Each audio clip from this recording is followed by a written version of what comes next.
경제학을 공부하는 많은 사람들은 수리적이거나 통계적인 기술을 연마하는 데 많은 세월을 보내게 됩니다. 현대 주류 경제학이 실증주의 헤게모니 하에서 자연과학의 양적 방법론을 그대로 수용했기 때문입니다. 그렇기에 오늘날 학계에서 인정받기 위해서 경제학자가 지녀야 할 제1 덕목은 수학적 기법을 능숙히 활용할 줄 아는 것입니다. 하지만 경제학이 이렇게 물리학을 닮아가는 것이 과연 바람직한 방향인가에 대해서는 정작 깊이 있는 논의가 이루어지고 있지 않습니다.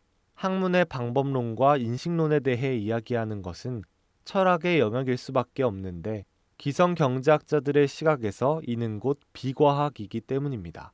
물론 수학적 방법론에 치중하는 흐름에 대해서 경제학자들에게 아무런 문제의식도 없다는 것은 아닙니다. 몇 년 전 노벨 경제학상을 수상한 폴 로머도 현대 주류 경제학의 수학스러움을 비판했죠. 하지만 이러한 산발적인 문제의식은 구체적인 담론으로 이어지지 못했습니다. 결과적으로 주류 경제학은 자신이 근거한 인식론적 뿌리가 정당한지 아닌지도 모른 채 마구잡이로 줄기를 뻗쳐나가는 학문인 셈이죠. 이 알매 공백을 메워주는 책이 바로 오늘 소개할 경제과학의 궁극적 기초입니다. 이 책은 오스트리아의 경제학자이자 철학자인 루트비 폰 미제스의 저작으로 경제학이라는 학문이란 무엇이며 탐구의 방법은 어떠해야 하는가에 대한 심도 있는 통찰을 보여줍니다.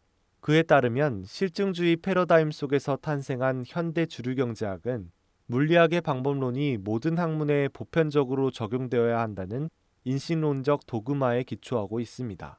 특히 뉴턴 물리학의 대중적인 성공은 이러한 흐름을 가속화했죠. 이들은 통일과학이라는 깃발 아래 모든 학문을 자연과학으로 환원하고자 했습니다. 미제스는 이를 범물리학주의 혹은 방법론적 이론주의라고 묘사하고 있습니다. 그에 따르면 경제학은 곧 인간의 행동을 다루는 학문입니다. 인간은 자신의 상황을 개선시키기 위해 의식적으로 행동하죠.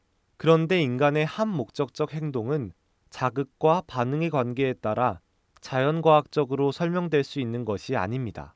예컨대 바다라는 외부 자극에 대해 사람들은 집에 있기도 하고 수영해서 바다를 건너기도 하고 증기선을 만들어 항해하기도 하며 심지어는 해저 터널을 건설해서 자동차로 오가기도 합니다. 같은 외부 자극이라도 그것이 인간 개개인의 이성을 거치면 사람들은 제각각 달리 행동하게 되죠. 때문에 경제학은 실험이나 경험적 관찰로 구성될 수 없는 것입니다. 이는 19세기 오스트리아 헝가리 제국의 경제학자 카를 맹고와 벤바베르크 등이 창시한 오스트리아 경제학파의 시각이기도 합니다. 이러한 인식론적 배경을 바탕으로 이들은 수학적 기법의 사용을 지향하고 언어를 매개로 공리들을 연역해 나가는 방식을 통해 경제학을 구성했습니다.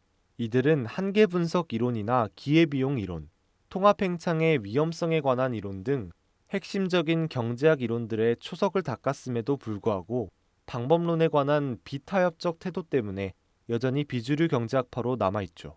이 책을 숙독한다면 그들이 왜 그토록 비타협적인 태도를 유지하고 실증주의를 완강히 거부하는지 이해할 수 있을 것입니다. 주류 경제학 방법론의 정당성을 비판적으로 검토하고 싶은 분들에게 미제스의 경제과학의 궁극적 기초를 추천합니다. 시장경제의 중심 자유기업원